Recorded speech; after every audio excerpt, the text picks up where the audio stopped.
slide. Okay. I'm just going to show a little bit of acupuncture.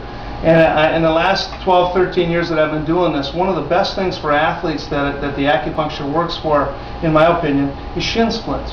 How many times you get those runners, or even just starting out with your sport the first month or so, and they're dying from shin splints? If any of you ever had them, they're really painful.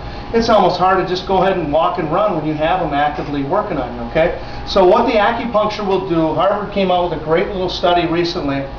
We all know that the Chinese believe that there's this all-encompassing energy in the body called qi, and that it has to be in balance, your yin and your yang, okay? Well, some people can't think out of that box, out of our Western medicine box.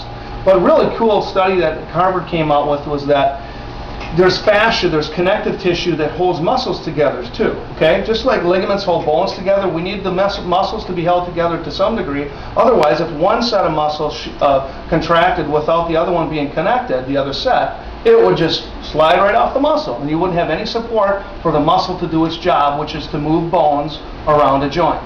So what is connecting those two together is a matrix of white tissue. It's called fascia, okay? What happens with leaving these needles in for about 5, 10, 15 minutes is it unwinds the fascia that the matrix is really kind of, they're intertwining, okay? It causes what you think might be a spasm, but most of the time it's just myofasciitis, or muscles and fascia getting inflamed from it, kind of winding up. So we're going to unwind it, especially in the tibialis anterior and some of the muscles around the calf, to unwind it and loosen those muscles and take the shin splints away within a number of day or 2 or 3. Okay? Splint is just the same word for spasm. Shin splints, you could call it shin spasms. Doesn't make any difference at all.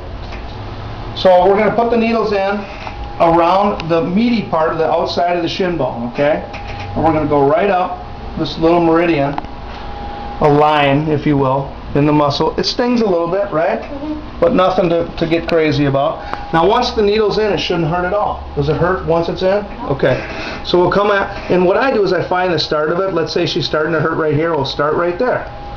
And we'll just insert that a little bit into the muscle, find the endpoints, and then kind of equally distribute a couple more, 2, 3, 4, 5 more needles, depending on how bad it is.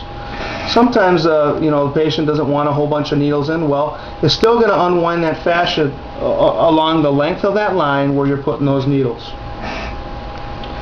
And for some of you who are squeamish about needles, I'll tell you, these needles are the size of about 3 human hairs.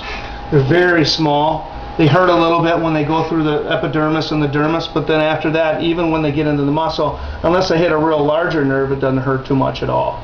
Once they're in, and I leave them in for about 10 minutes, and that unwinding starts to occur in splinting or spasming, okay? Then it's going to loosen those muscles up. And I've seen people who've had raging shin splints go from not being able to even walk, and in 2, 3 treatments within a week, running the very next week. Well, that's pretty fast. Maybe it'll take 2 weeks normally, but I've seen that happen quite a bit. So if you don't think acupuncture can work for your athletes, talk to me, call me, and let me, just call me first, and then we'll talk about it, and we'll go from there. That's good.